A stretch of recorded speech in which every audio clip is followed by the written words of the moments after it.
You're saying they're just running?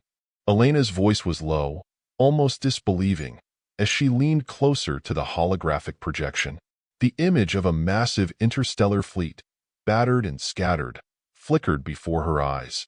Not running, corrected Dr. Rasmus, his fingers twitching nervously as he adjusted his glasses. Fleeing. There's a difference. Running implies they had a choice. This, he gestured to the projection, where ships of all shapes and sizes limped through the void. This is desperation. Elena folded her arms, her gaze hardening. Desperation or not, they're heading straight for Earth.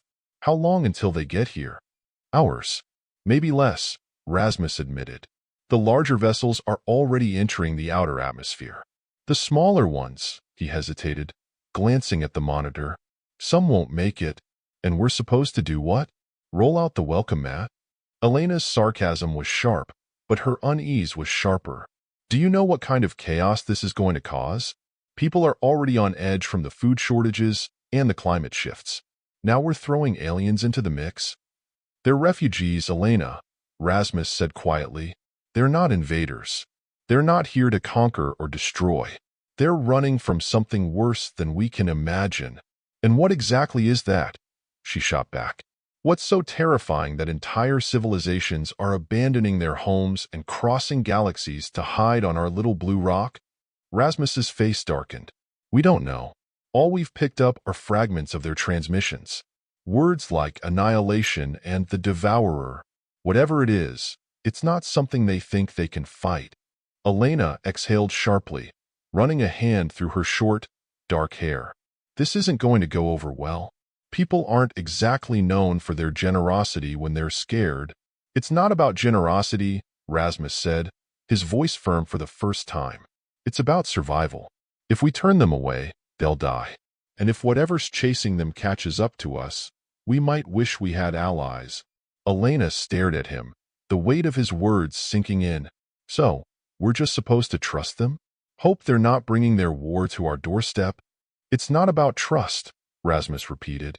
It's about doing what's right. And right now, what's right is giving them a chance. The silence between them was heavy, filled with the hum of the monitors and the distant murmur of the control room. Finally, Elena nodded, though her expression remained grim. Fine. But if this blows up in our faces, I'm holding you personally responsible. Fair enough, Rasmus said, a faint smile tugging at his lips. Let's hope it doesn't come to that. The first ships touched down in the Nevada desert, their hulls scorched and trembling from the journey. Crowds gathered at the edges of the landing zones, held back by military barricades and the watchful eyes of armed guards. The air was thick with a mix of awe, fear, and curiosity. They looked so human, a reporter murmured, her camera zooming in on the first group of aliens stepping off their ship. They were tall and slender, their skin a shimmering silver that caught the sunlight like liquid metal. Their eyes, large and luminescent, scanned the crowd with an expression that could only be described as cautious hope.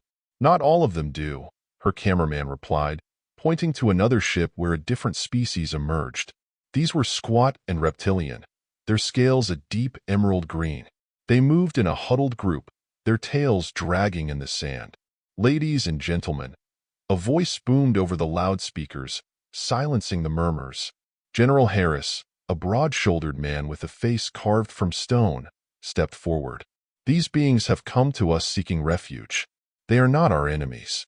They are victims of a conflict that spans the stars. I urge you all to show compassion and understanding as we navigate this unprecedented situation. The crowd's reaction was mixed. Some cheered, their faces alight with wonder and empathy. Others shouted angrily, their voices drowned out by the sheer volume of the gathering. As the days turned into weeks, the reality of coexistence began to set in. Temporary shelters were erected to house the refugees, but it wasn't long before tensions started to rise. Resources were stretched thin, and the cultural differences between humans and the aliens often led to misunderstandings. They're taking our jobs, one protester shouted during a televised rally. We can barely feed our own families, and now we're supposed to support them too? They didn't ask for this, countered a young woman holding a sign that read, "Refugees welcome." They're running for their lives. Wouldn't you want someone to help you if the roles were reversed? In the midst of the growing unrest, Elena found herself at the center of the storm. As the head of the newly formed Interstellar Refugee Council, it was her job to mediate between the alien leaders and the increasingly divided human population. "We need more time," she told the president during a tense meeting. "Integrating millions of refugees from dozens of different species isn't something we can do overnight. Time is a luxury we don't have," the president replied, his tone clipped. "The public is losing patience, and so is Congress. If we don't find a solution soon, this whole situation could spiral out of control." Meanwhile, the refugees themselves were grappling with their own challenges. For many, the trauma of what they had fled was still fresh. Families were separated, entire cultures uprooted, and always the fear lingered. What if the war they had escaped found them here? "We can't keep living like this," said Kale, a young alien from the silver-skinned race known as the Elorians. He stood in the middle of a crowded shelter, his voice carrying over the din. "We need to prove to the humans that we're not a burden, that we can contribute." "And how do you suggest we do that?"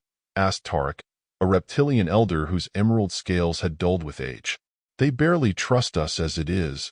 Kale's gaze was determined. "By showing them who we really are. Not victims, not invaders, just people trying to survive." His words sparked a movement among the refugees. Slowly, they began to integrate into human society, offering their knowledge and skills in exchange for acceptance. Scientists from advanced alien civilizations shared their technology, helping to address Earth's environmental crises. Healers introduced new medical techniques that saved countless lives. But not everyone was willing to embrace the change. In the shadows, whispers of resistance grew louder.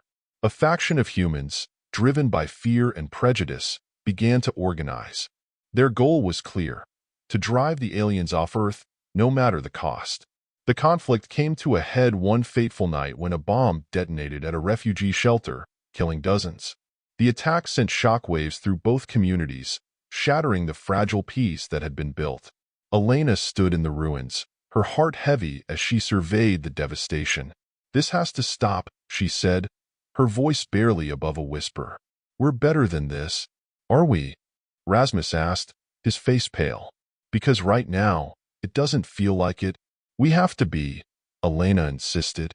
"If we can't find a way to live together, then what's the point of any of this?" Her words resonated with many, sparking a renewed effort to bridge the divide. Community leaders from both sides came together to promote understanding and cooperation. Slowly, trust began to rebuild, though scars remained. Kale and a group of Elorians spearheaded an initiative to share more advanced technology with Earth, demonstrating their goodwill. They introduced energy-efficient systems that drastically reduced the strain on Earth's resources, addressing some of the most critical shortages. Tarek, despite his initial skepticism, began to work with human cultural leaders, hosting events to foster mutual understanding. As collaboration deepened, a joint task force was established between humans and aliens to prepare for the potential threat looming in the galaxy. Elena took the lead in coordinating efforts, her resolve stronger than ever. She traveled tirelessly between regions, addressing fears, calming tempers, and rallying support for unity. However, the resistance faction continued to undermine these efforts. Their leader, a former military strategist named Colonel Vance, spread propaganda about the aliens' supposed ulterior motives. His rhetoric found fertile ground among the fearful and disillusioned. One evening, during a major conference where alien and human leaders were discussing long-term integration plans, an attempted assassination plot was uncovered. Kale, who had been a target, narrowly escaped harm thanks to Tarek's quick thinking. The incident highlighted the persistent dangers of division, but it also galvanized many who had been on the fence to support the cause of unity. Months passed, and the refugees began to truly integrate. Human and alien children attended schools together, learning from each other's histories and cultures. Joint scientific teams made breakthroughs in medicine and technology that would have been impossible alone. But the looming threat of the Devourer, the force that had driven the aliens to Earth, remained. A coalition of Earth's military forces and alien fleets prepared for the possibility of an attack. The aliens shared their advanced weaponry and tactics, while humans contributed their resilience and strategic ingenuity. Elena and Rasmus worked tirelessly to maintain morale and ensure that the alliance held strong. The day finally came when the Devourer arrived. It was a vast, sentient force, consuming everything in its path. The battle that followed was unlike anything humanity had ever faced. Ships clashed in orbit, and ground forces fought to protect critical locations. Despite the overwhelming odds, the Alliance held. Kale led a daring mission to disable the Devourer's central control, a feat that required both human ingenuity and alien technology. The mission was successful, but it came at a great cost. Many lives were lost, including Tarek, who sacrificed himself to ensure the mission's success. In the aftermath, Earth and its new allies stood together, battered but unbroken. The refugees, no longer seen as outsiders, were now regarded as heroes. The shared struggle had forged bonds that could not be easily broken. Elena, standing at a memorial for those who had fallen, reflected on how far they had come. "We started as strangers," she said during a speech, her voice steady despite the tears in her eyes. "But through courage, sacrifice, and hope, we've become something more. We've become one people, united not by blood, but by the shared belief that together we are stronger."